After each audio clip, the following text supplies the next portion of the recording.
How prisoners escaped before CCTV existed. The golden age of prison ingenuity. Picture this. It's 1962, and you're a guard at Alcatraz Federal Penitentiary, walking your routine night patrol. You shine your flashlight into cell 138, and there's the prisoner, sound asleep in his bed. You move on. What you don't know is that you just said goodnight to a papier-mâché head made from soap, toilet paper, and human hair.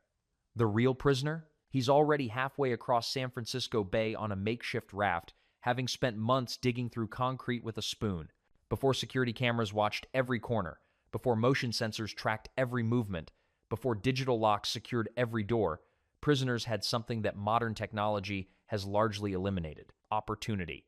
And what they did with that opportunity will absolutely blow your mind.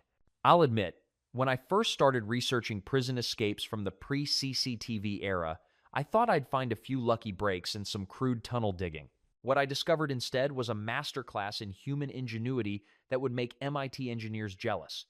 We're talking about the period from roughly 1900 to 1970, when prison security relied almost entirely on human observation, physical barriers, and routine checks. During this golden age of escape artistry, prisoners had hours, sometimes days, between guard inspections to work on their plans.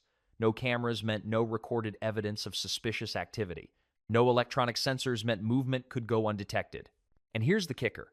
Many of these facilities were built in the 1800s, with construction techniques and materials that, while impressive for their time, weren't designed to contain people with unlimited time and motivation to find weaknesses. What emerged was nothing short of remarkable.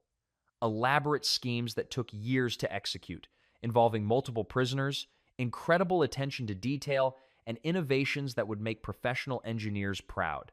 Let's start with something that sounds simple, but was actually a work of art: the prison dummy. You might think, how hard could it be to fool a guard with a fake sleeping prisoner? Well, here's where it gets incredible. The Anglin brothers and Frank Morris at Alcatraz didn't just stuff some clothes and call it a day. They created what were essentially Hollywood-quality props, using nothing but prison-issued materials. They started with a base made from a canvas bag stuffed with towels to get the right body shape and weight distribution. But here's the genius part.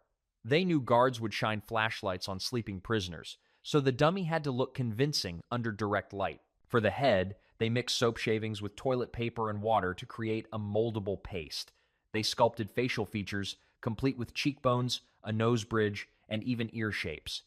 But you might think that's impossible to make look realistic, but actually, they had a secret weapon: human hair. They collected hair from the prison barbershop over months, sorting it by color and texture, then carefully applied it to create realistic hairlines and even eyebrows. The most incredible detail? They painted the heads with flesh-tone paint made from mixing red and white paint stolen from prison maintenance supplies. They even added subtle shading to create the illusion of depth and shadow. When a guard's flashlight hit these dummies, they looked so realistic that it bought the escapees crucial hours before anyone realized they were gone. Now, if you think digging a tunnel is just about moving dirt, prepare to have your mind changed.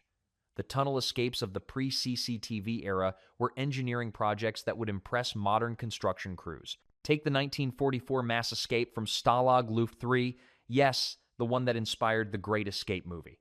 What the film doesn't fully capture is the sheer scale of engineering involved. The prisoners didn't just dig one tunnel. They simultaneously worked on 3 separate tunnels, each over 300 feet long and 30 feet deep. But here's where it gets incredible.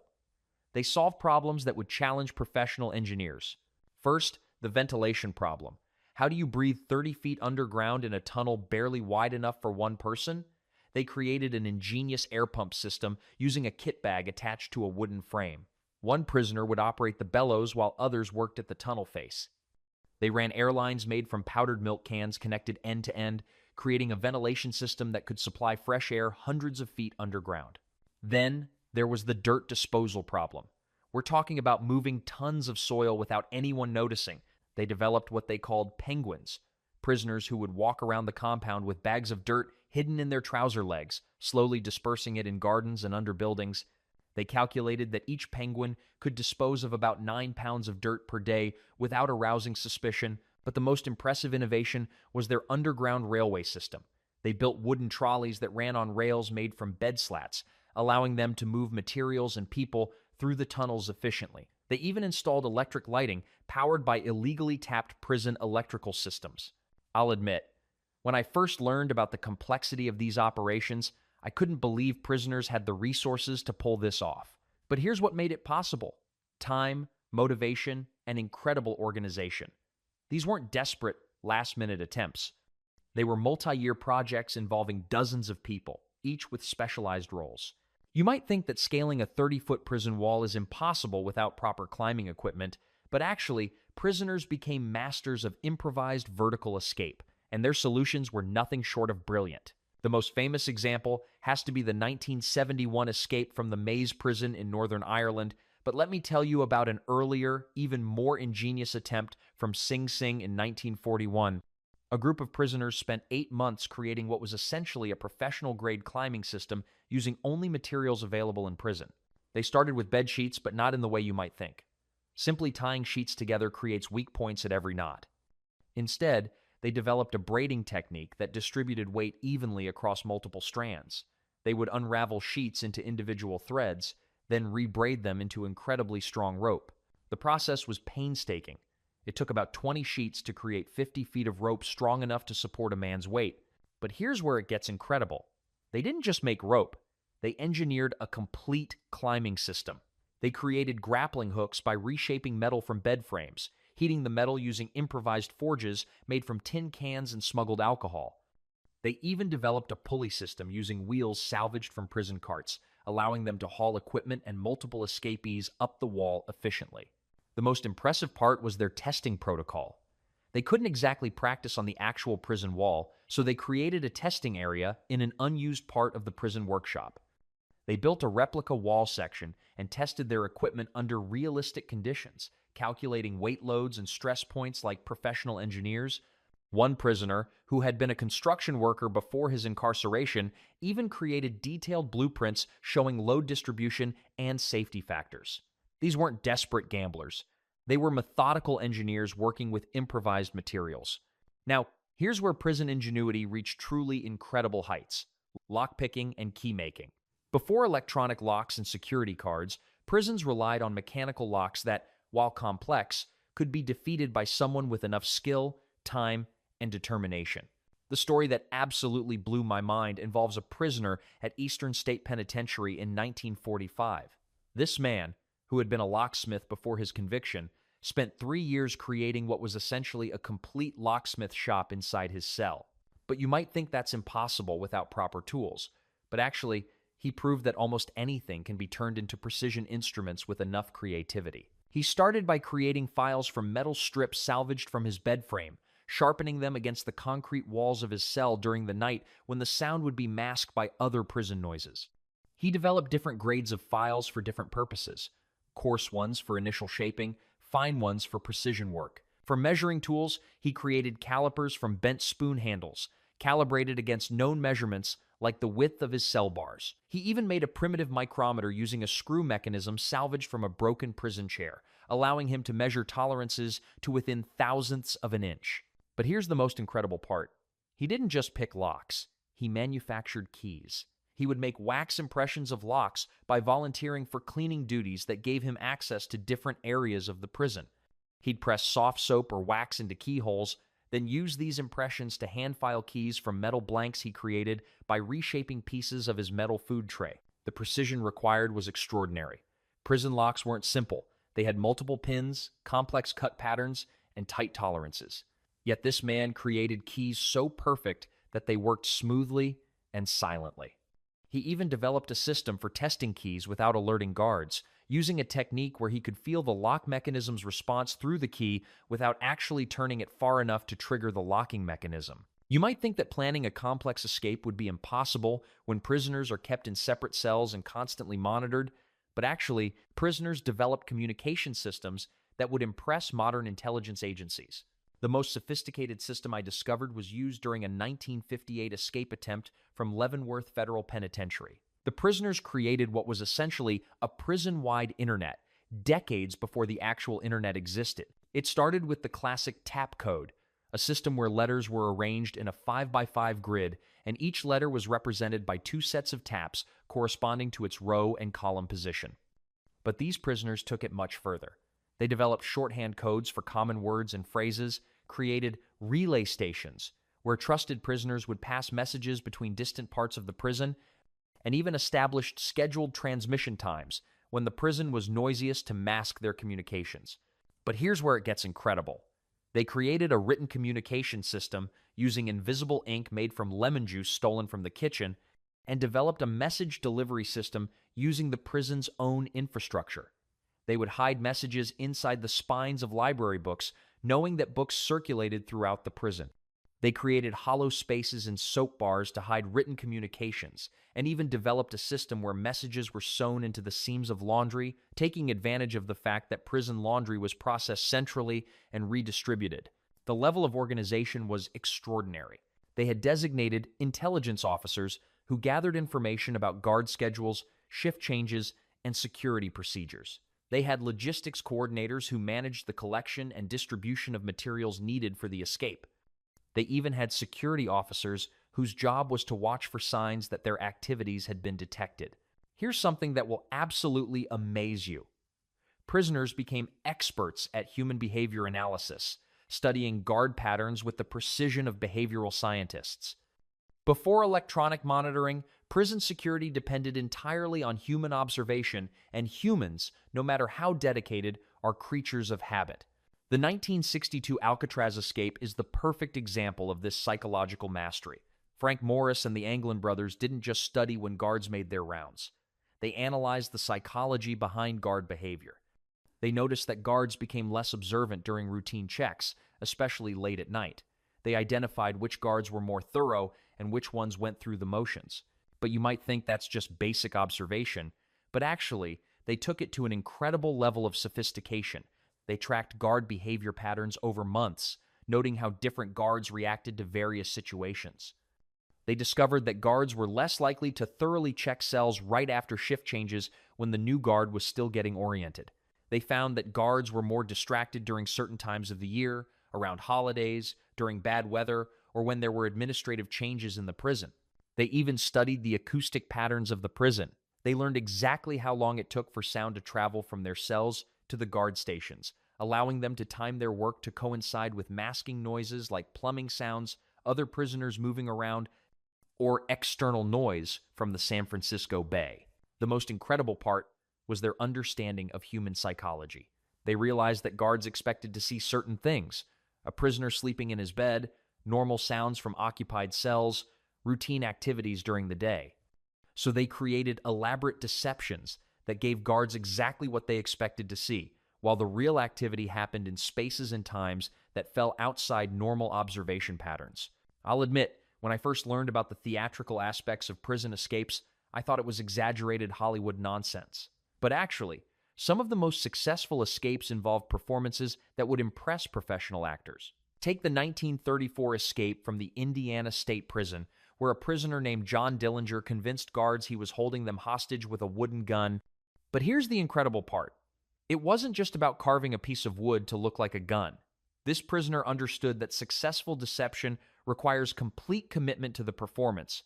He spent weeks studying how real guns looked and felt, observing the weapons carried by guards. He carved his wooden gun with incredible attention to detail, including realistic weight distribution by hollowing out sections and filling them with metal shavings. He even created a realistic finish using shoe polish and careful sanding to replicate the look of blued steel. But the real genius was in the performance itself. He practiced his movements, his voice, his entire demeanor to project absolute confidence and authority. He studied how armed people moved, how they held weapons, how they commanded respect through body language. When the moment came, his performance was so convincing that experienced guards who handled real weapons daily never questioned the authenticity of his wooden gun. Another incredible example involves a 1955 escape where a prisoner impersonated a prison inspector. This wasn't just about putting on a suit, though he did create a remarkably convincing outfit using altered prison uniforms and materials stolen from the prison laundry. The real achievement was in his preparation for the role. He spent months learning the language and procedures of prison administration, listening to conversations between guards and administrators, studying official documents he could access through his prison job in the records office. He learned the names of real prison officials, understood the hierarchy and reporting structures, and even practiced the confident, authoritative manner of speaking that characterized prison administrators. When he walked out of the prison, clipboard in hand, telling guards he was conducting a surprise inspection of perimeter security, his performance was so convincing that guards actually escorted him to areas he wanted to examine, unknowingly helping him gather intelligence for his escape route. Now, here's where all these incredible innovations come together into something truly extraordinary. The most successful escapes weren't just about one clever technique. They were orchestrated operations that combined multiple forms of ingenuity into seamless, comprehensive plans. The 1971 escape from Attica Correctional Facility demonstrates this perfectly. This wasn't the famous riot, but a lesser-known escape attempt that showcased the incredible level of coordination possible when determined people have time to plan. The operation involved every technique I've described. They created realistic dummies using the soap and hair method, but improved the design based on lessons learned from previous attempts. They dug a tunnel, but incorporated advanced ventilation and structural support systems. They manufactured keys, but also created backup plans involving rope systems and wall scaling. They established communication networks that coordinated the activities of over a dozen prisoners across different cell blocks. But here's what made this attempt truly remarkable. They created contingency plans for their contingency plans. They had identified multiple escape routes, developed different timing scenarios based on various guard patterns, and even created diversion tactics to draw attention away from their actual escape route. They understood that successful escape required more than just getting out of their cells or even out of the prison building. They had studied local geography, identified safe houses, arranged for transportation, and even created false identities complete with forged documents created using prison resources. The level of project management involved was extraordinary. They had timelines, resource allocation plans, risk assessments, and quality control procedures. They conducted rehearsals, tested equipment under realistic conditions, and continuously refined their plans based on new information and changing circumstances. What strikes me most about these incredible escape attempts isn't just the technical brilliance, though that's certainly impressive, but what they reveal about the human spirit when faced with seemingly impossible circumstances. These weren't just desperate people making reckless attempts at freedom. These were individuals who, despite being in the most restrictive environment imaginable, refused to let their creativity and intelligence be imprisoned. They took the most basic materials, soap, bed sheets, spoons, hair clippings, and transformed them into sophisticated tools and systems. Think about what this teaches us about human potential. When we're faced with limitations, whether in our personal lives, our careers, or our circumstances, we often focus on what we don't have, what we can't do, what's impossible. But these stories show us something different. They show us that creativity isn't about having the right resources. It's about seeing possibilities where others see only obstacles. The prisoners who planned these escapes had to become engineers, psychologists, actors, project managers, and craftsmen, often simultaneously. They had to learn skills they'd never needed before, solve problems they'd never encountered, and work with materials they'd never used. And they did it all while maintaining the appearance of being model prisoners, never letting on that they were engaged in the most complex projects of their lives. But here's what I find most remarkable. Many of these escape attempts involved incredible cooperation and trust between people who had every reason to be suspicious of each other. In an environment where betrayal could mean solitary confinement or extended sentences, these individuals created bonds of trust strong enough to support multi-year projects involving dozens of people. They created communities of innovation within the most isolating environment imaginable. They shared knowledge, taught each other skills, and worked together toward common goals. They proved that even in the most dehumanizing circumstances, people can maintain their dignity, their creativity, and their connection to each other. Today, modern prison security has largely eliminated the opportunities that made these incredible escapes possible. CCTV cameras watch every corner, electronic sensors detect the slightest movement, and digital locks can't be picked with handmade tools. In many ways, this is probably for the best. Prisons are meant to contain people who have been convicted of crimes, and society has a right to expect that they'll serve their sentences. But I can't help but feel that we've lost something too. We've lost these incredible demonstrations of human ingenuity, creativity, and determination. We've lost these stories that remind us what people are capable of when they refuse to accept that something is impossible.